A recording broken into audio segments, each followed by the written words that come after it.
और मालूम नहीं है, हम लोग भी कई बार जाते रहे, देखते रहे, इसलिए हमको भी अभी यहाँ आ रहे थे, उसी समय मिला और दिल्ली के कुछ अखबारों में छपा था, कहीं पर कोई चीज हुआ था, वो रिलीज हुआ था, तो हमने तत्काल एक एक चीज को देख रहे हैं।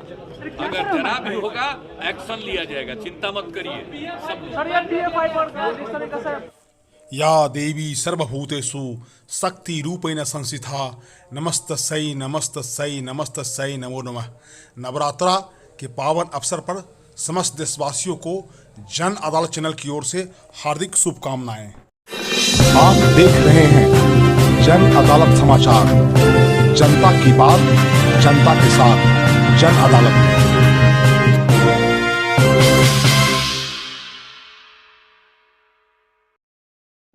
मेरा नाम रिया कुमारी है और मैं कमला नेहरू नगर पटना से आई हूँ। मैम, जैसे हर कुछ के लिए तो सरकार देती ही है, जैसे कि पोशाक का, छात्रवृत्ति, तो क्या मतलब 20 और 30 रुपये का ये बिस्कुट नहीं दे सकते हैं?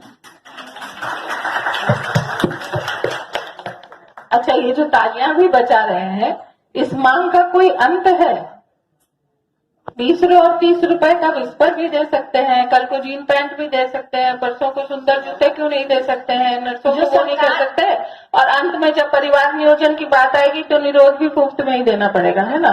सब कुछ मुफ्त में लेने की मैम, जो सरकार की हित में जो सरकार को देना चाहिए वो सरकार से लेने के लिए तुमको जरूरत क्या है? अपने आप अपने को इतना संपन्न करो, सरकार को उसके लिए छोड़ो जिनके लिए एकदम भी कुछ नहीं है। तब तक कैसे होगा मैम? क्या मतलब छोटा बच्चा है वो, जब तुम लोग छोटी बच्ची हो? हम छोटी नहीं है, बाकी तो जो है हमारे पीछे है। तो सरकार की बहुत सी योजनाएं हैं, लेकिन ये जो सोच है ना कि सरकार हमें 20 रुपए 30 रुपए नहीं दे सकती है, ये सोच गलत है। सरकार बहुत कुछ दे रही है और बहुत जगह पहुंच भी रहा है। वोट लेने के लिए भी आती है कितना अच्छा से। क्या वोट लेने के लिए आती है तो उस टाइम नहीं। अच्छा, मत दो तुम वोट, सरकार तुम्हारी है, बेवकूफी की इंतहा है। नहीं, मत दो तुम वोट, बन जाओ पाकिस्तान। मैम, हम हिंदुस्तान में तो पाकिस्तान में क्यों हाँ, तो फिर वोट का क्या महत्व है? और वोट तुम पैसे के एवज में देती हो, सुविधाओं के एवज में देती हो। जब वोट लेने आते बिहार में छात्रा के फ्री सैनिटरी के सवाल के विवादित जवाब पर महिला एवं बाल विकास निगम की एमडी हरजोत कौर को राष्ट्रीय महिला अध्यक्ष एनसीडब्ल्यू ने नोटिस जारी किया है। आयोग ने आईएएस से 7 दिन में जवाब मांगा है। वहीं कांग्रेस ने भी आईएएस पर कई तरह के सवाल उठाए हैं। बिहार में एक छात्रा के सवाल पर विवादित बयान देने पर महिला आयोग पर इस तरह का कार्रवाई किया गया है। राष्ट्रीय महिला आयोग की चेयरमैन सुश्री रेखा शर्मा ने कहा कि हमने पाया कि एक जिम्मेदार पद पर बैठे शख्स से ऐसा असंवेदनशील रवैया निंदनीय और बेहद शर्मनाक है। इस मामले में एनसीडब्ल्यू ने संज्ञान लिया है। एनसीडब्ल्यू चेयरमैन ने आईएएस हरजीत कौर को पत्र लिखकर आपत्तिजनक टिप्पणी पर 7 दिनों के अंदर स्पष्टीकरण मांगा है। इसको लेकर कांग्रेस नेताओं ने भी आईएएस पर सवाल उठाए हैं। कांग्रेस सांसद रंजीत रंजन ने कहा कि आईएएस को उस छात्रा की तारीफ करनी चाहिए थी। आप ये बातें खुलकर बोल रही हैं, और जो बात छात्रा ने बहुत बड़ी कही कि वो बहुत बुनियादी ज़रूरत थी, लेकिन आईएएस ने बहुत ही गैर जिम्मेदाराना और शर्मनाक तरीके से जवाब दिया। उन्हें उनकी गलती माननी चाहिए। इसके अलावा कांग्रेस प्रवक्ता डॉक्टर समा मोहम्मद ने भी महिला अधिकारियों को निशाने पर लिया। समा ने कहा कि एक छात्रा की पैड की डिमांड पर महिला बाल विकास निगम की चेयरमैन कहती है कि आगे आपको कंडोम भी चाहिए। इस महिला की मानसिकता कितनी खराब है।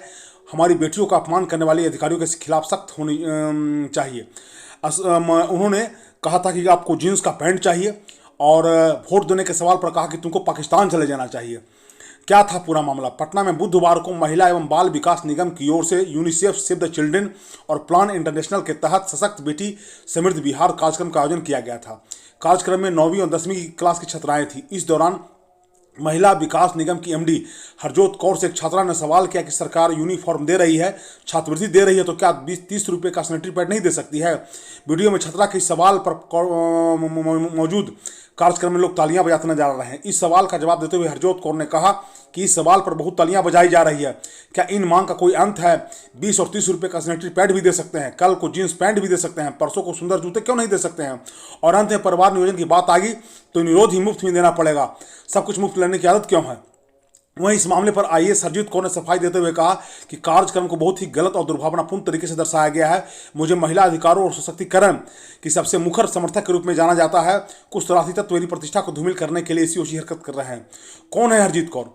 हरजीत कौर 1992 बैच की बिहार कैडर की आईएएस अधिकारी हैं। वर्तमान में वो महिला विकास निगम की प्रबंध निदेशक हैं। कौर विज्ञान और प्रौद्योगिकी विभाग की प्रमुख सचिव भी रह चुकी हैं। इस मामले को अब नेताओं ने बड़ा गंभीरता से लिया है और उन्होंने इसकी निंदा की है। बाबा शिवाजी की रिपोर्ट, जन अदालत न्यूज के लिए। देखिए, सबसे पहले तो मैं कहूँगी कि बिहार जैसी जगह में और पटना में ये इवेंट हो रहा था और बच्चियां खुलकर बोल रही थी सैनिटरी पैड के बारे में, तो ये बहुत बड़ी बात है। क्योंकि हम लोग गांव में जाते हैं, आज भी कुछ बच्चे परहेज करते हैं, सह रहे हैं लेकिन परहेज कर रहे हैं। सबसे पहले तो उस आईएएस को अप्रिशिएट करना चाहिए था कि आप खुलकर इस बात को बोल रहे हो। दूसरी बात, बहुत ही बेसिक रिक्वायरमेंट के बारे में बच्चियां बात कर रही थी। अब एक बाथरूम में स्कूल का टूटा हुआ है, वहां लड़के भी घुस जाते हैं। आए दिन आप देखते हैं कुछ ना कुछ इस तरह का हरासमेंट होता है, जिसमें सेक्सुअल हरासमेंट भी होता है। बहुत ही संवेदनशील इशू वो बच्चियां डिस्कस करना चाह रही थी। मुझे लगता है कि आईएएस ने बहुत ही गैर जिम्मेदाराना और एक शर्मनाक तरीके का और एक हास्यास्पद जवाब दिया है, जो नहीं होना चाहिए था। उनको अपनी गलती माननी चाहिए और उनको कहना चाहिए कि अगर उनकी इंटेंशन ये कहने की थी कि बच्चियां इंडिपेंडेंट हो, तो भाई सैनिटरी पैड स्कूल में कभी इस तरह का डेट आ जाती है कि बच्ची को इमीडिएट सैनिटरी पैड मिलना चाहिए। अब हर स्कूल, हर स्टेट ये रिक्वायरमेंट देती है। इवन आप मार्केट जाइए, मॉल जाइए, वो भी सैनिटरी पैड वॉशरूम में रखते हैं। तो इसका इस तरह का गैर जिम्मेदाराना जवाब, मुझे लगता है उनको स्क्रीन में सामने आके, वो भी एक महिला है, उनकी भी बच्ची होगी, उनको कहना चाहिए कि मुझसे गलती हो गई।